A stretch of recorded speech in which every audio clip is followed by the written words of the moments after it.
بسم اللہ الرحمن الرحیم۔ توکل نیوز کے ناظرین السلام علیکم۔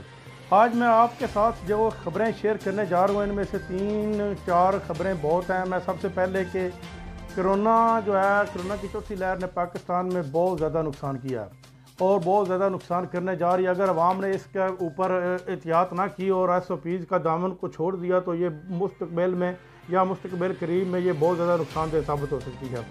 آج کے دن ہی تقریباً 141 افراد جو ہے لقمہ اجل بنے ہیں اور 4180 نئے کیسز رپورٹ ہوئے ہیں۔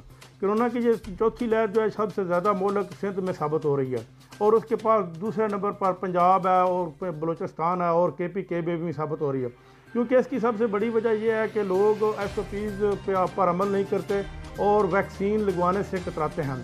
لوگوں کو چاہیے کہ اب فی الفور جتنا بھی جلدی ہو سکے ایک ویکسین لگوا لینی چاہیے، اور حکومت پاکستان نے بھی ویکسین کو بہت ہی ضروری قرار دے دیا۔ ایون کہ انہوں نے ہر قسم کی پابندیاں لگا دی ہیں کہ جب تک کسی آدمی کے پاس ویکسینیشن سرٹیفکیٹ نہیں ہوگا وہ تقریباً شادی کی تقریب میں بھی شامل نہیں ہو سکتا، وہ ہوائی سفر نہیں کر سکتا، اور اس کے علاوہ لوکل سفر پر بھی اس کی چیکنگ کی جائے گی۔ لیکن اس کے لیے انہوں نے تقریباً ڈیڈ لائن دی ہے، ستمبر کے مہینے کے وسط تک تقریباً ہر آدمی کو ویکسینیشن لگانی چاہیے۔ حکومت پاکستان کا یہ بہت ہی احسن اقدام ہے کیونکہ یہ بہت سنجیدگی سے اس کے اوپر کام کر رہے ہیں۔ اور دوسری اہم خبر یہ ہے کہ آج وزیر اعظم پاکستان میں لاہور کا دورہ کیا ہے جس میں انہوں نے رکھ جوکھ جنگل کا افتتاح کر دیا، اور یہ ایک ایسا جنگل ہے جس میں جدید ٹیکنالوجی کا استعمال کیا گیا۔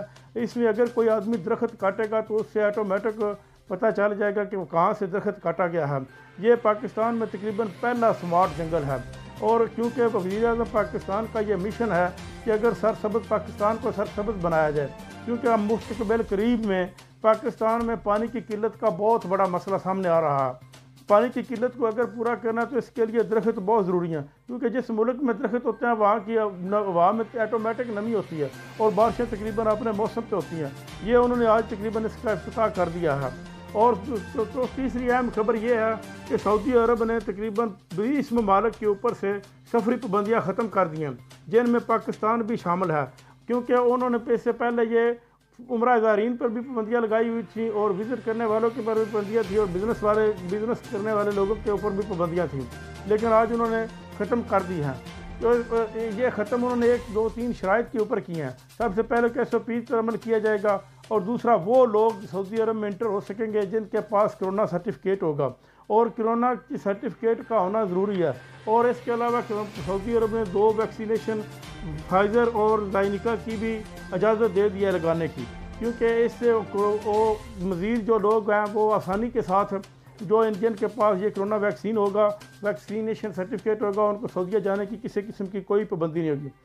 آج کی جو اہم خبر یہ ہے کہ ڈالر کی بہت ہی اونچی اڑان جا رہی ہے۔ ڈالر آج انٹر مارکیٹ میں روپے کے مقابلے میں تقریباً 165 روپے 68 پیسے پر جا رہا ہے۔ یہ ڈالر میں مستحکم اس وجہ سے آ رہا ہے کیونکہ افغانستان میں جو ہی امریکہ کی فوجیں واپس جا رہی ہیں تو ان کا ڈالر جو ہے وہ تقریباً کافی مستحکم پوزیشن میں جا رہا ہے۔ آج شاہ محمود قریشی نے وسطی ایشیا کے 4 ممالک کا دورہ کی ابتدا شروع کر دی ہے۔ سب سے پہلے وہ دورے کے لیے دوشنبہ پہنچے ہیں جہاں انہوں نے تاجک صدر کے ساتھ ملاقات بھی کی ہے۔